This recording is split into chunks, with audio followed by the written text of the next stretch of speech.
Hello friend, तो आज हम लोग मैथ का मोस्ट इम्पॉर्टेंट क्वेश्चन देखने वाले हैं। तो ये क्वेश्चन पार्ट 2 रहेगा।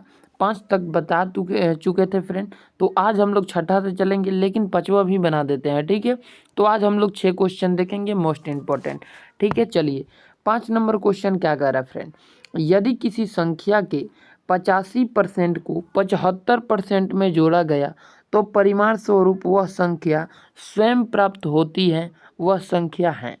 तो देखिए फ्रेंड, क्वेश्चन का कहने का तात्पर्य है यदि किसी संख्या 85% को 75 में जोड़ा जाता है। तो चलिए जोड़ ही देते हैं, जोड़ने में क्या रखा है, ठीक है। तो सबसे पहले तो ये 75 कहा है, ठीक है, तो 75 लिख लेंगे। उसके बाद 85% ये कहा है, तो 85% कोई भी अपने आप में 100% होता है, तो माइनस करेंगे तो हमारा 15% यहाँ पे आ जाएगा, ठीक है।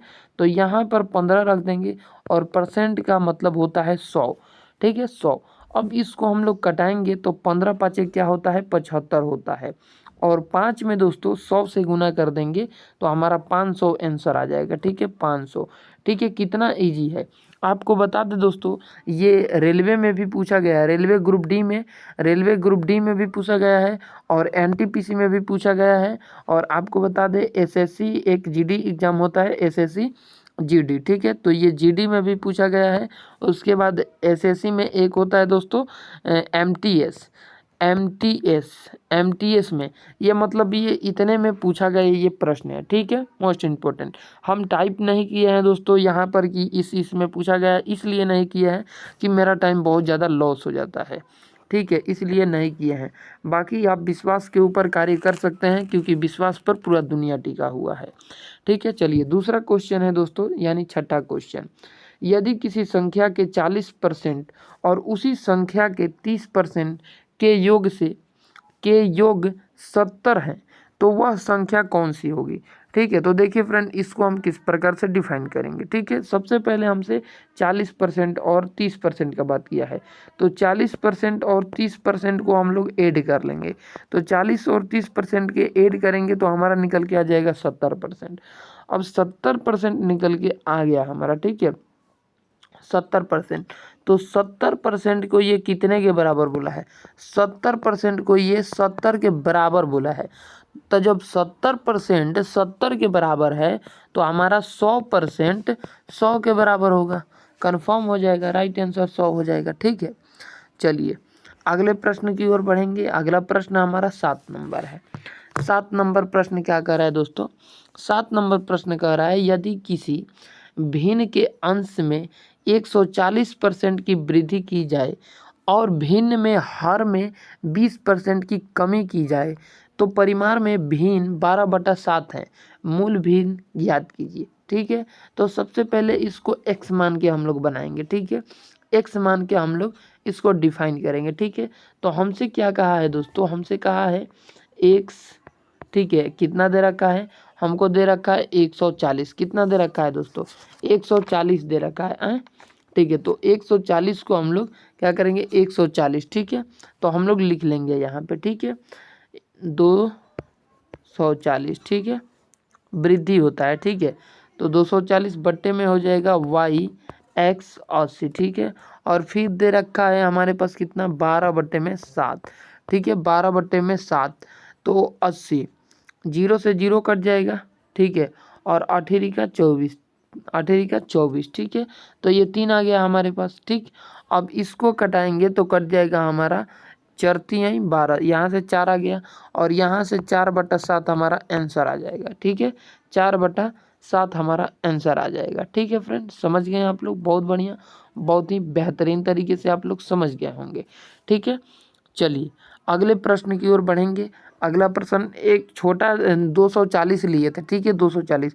अब इतना छोटा छोटा तोड़ के बताएं हम आप लोगों को 240 कैसे आया, ये कैसे आया, तो बहुत ज़्यादा टाइम लग जाएगा। तो क्वेश्चन को शॉर्ट तरीका से बनाना सीखिए, बस आपसे यही कहेंगे, ठीक है। देख रहे हैं इतना बड़ा बड़ा क्वेश्चन है, मात्र 2 सेकंड में सॉल्व कर दे रहे हैं, 1 सेकंड लग रहा है, ठीक है।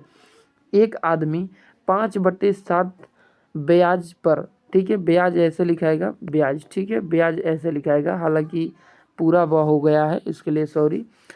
एक आदमी 5/3 के ब्याज एक संख्या 3/5, यानी कि दोस्तों बजाय लिखा है, ब्याज जैसे लिखेगा बजाय ये लिखा है, ठीक है। बता रहा है एक आदमी है, वो 5/3 किसी को देना चाहता है, लेकिन 5/3 के बजाय उससे 3/5 दिया गया। कितना दिया गया? 3/5 दिया गया। तो 3/5 से गुना करना, ठीक है।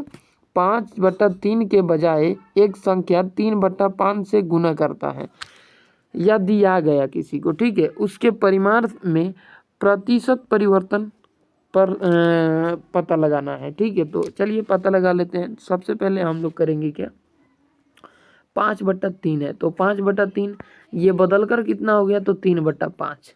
डिफरेंट कितने का पड़ रहा है दोस्तों? डिफरेंट हम लोग देखेंगे डिफरेंट कितने का पड़ रहा है, ठीक है। तो डिफरेंट इसमें हम अगर इसको पूरा गुना भाग करें तो 50 25 और तितरी के 9 हो जाएगा, ठीक है। 50 25 5 के पारा 5 हाली पढ़ेंगे तो 25 और 3 के पारा 3 हाली पढ़ेंगे 9। तो अंतर कितने का आ जाएगा? 16 के, ठीक है। 16 का अंतर आ गया। अब 16 का अंतर आया कितने पर आया है? 25 पर। तो फिर हम लोग 100 से इसको कटा देंगे। तो 25 चौका क्या होता है? 100। 25 चौका 100। आइए 100 चौका गुना कर देंगे तो 100 चौका 64। तो हमारा 64% आंसर हो जाएगा। समझ गए होंगे बहुत ईमानदारी तरीके से फ्रेंड, ठीक है। चलिए अगले प्रश्न की ओर बढ़ते हैं दोस्तों। प्रश्न है वीवीआई, प्रश्न है 9 नंबर प्रश्न क्या कर रहा है फ्रेंड, एक आदमी ने एक संख्या को 5/8 के बजाय 5/8 का बजाय 8/5 से गुणा किया। गणना में प्रतिशत त्रुटि क्या है? गणना में प्रतिशत त्रुटि बताना है। उसी आधारित क्वेश्चन है, बना सकते हैं आप लोग, लेकिन हम ही बना देते हैं, ठीक है। तो 5/8 के बजाय 8/5 कर दिया है। सिंपल सा है। 50 25 88 क्या हो जाएगा? 64। तो यहाँ पे हो जाएगा आपका 25 और यहाँ पे क्या हो जाएगा आपका 64। इसमें अंतर कितने का आ रहा है फ्रेंड? इसमें अंतर हम लोग देखेंगे तो कितने का आ जाएगा। तो 64 में ले हम लोग पटाएंगे, सॉरी घटाएंगे, ठीक है। घटाएंगे तो 64, 14 में से 5 घटाएंगे तो यहाँ पर क्या आ जाएगा? 9, ठीक है। और उसके बाद बच्चा यहाँ पे 5, 5 में से 2 घटाएंगे 3, यानी 39 आ गया।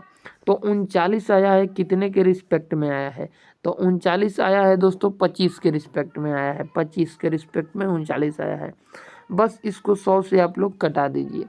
तो यहाँ पे हो जाएगा 25 चौका 100। और हम लोग अगर 39 में 4 से गुणा करते हैं तो नचऊ का 36 होता है और चरती 12, नचऊ का 36 चरती 12, 12 और 3 15, यानी 156 हमारा राइट आंसर आ जाएगा, ठीक है। 156%। आशा करते हैं समझ गए होंगे। बहुत ही बढ़िया, बहुत ही ईमानदार तरीके से। चलिए अगला प्रश्न आपके सामने उपस्थित हो चुका है। माय डियर, मेरे शिष्य, मेरे गुरु, ठीक है।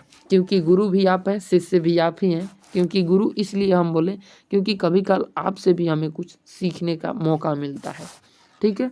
चलिए तो 10 नंबर क्वेश्चन क्या कर रहा है फ्रेंड? 10 नंबर क्वेश्चन कह रहा है यदि किसी वर्ग की भुजा में 10% वृद्धि किया जाए, ठीक है। यदि किसी वर्ग की भुजा में 10% की वृद्धि की जाती है तो उसी के परिमाण और विकर्ण में कितने परसेंट का, कितने प्रतिशत या कितने विकर्ण में कितने का वृद्धि हो जाएगा, ठीक है। यही पूछा है हमसे।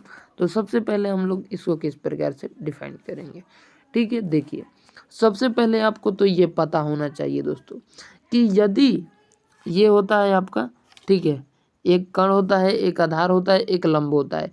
तो आपको पता है कि जब कण दे रखा है, लंबाई दे रखा है, ऊंचाई दे रखा है, ये सारा कुछ दे रखा है, तो जब हमको पता है किसी वर्ग की भुजा में 10% की वृद्धि की जाती है तो उसकी परिमाण और विकर्ण में कितने परसेंट का वृद्धि होगा, तो जितना भुजा दे रखा है उतना उतना परसेंट का वृद्धि हो जाएगा। इसमें ज़्यादा माथापेची आप लोग ना कीजिए तो ज़्यादा बेहतर होगा आपके लिए और आपके सेहत के लिए।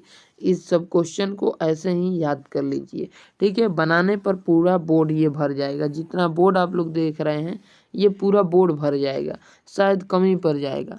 तो शायद आपको बता दिए इसलिए कि आप लोग अच्छे से पढ़िए, ठीक है। चलिए जय हिंद, जय भारत।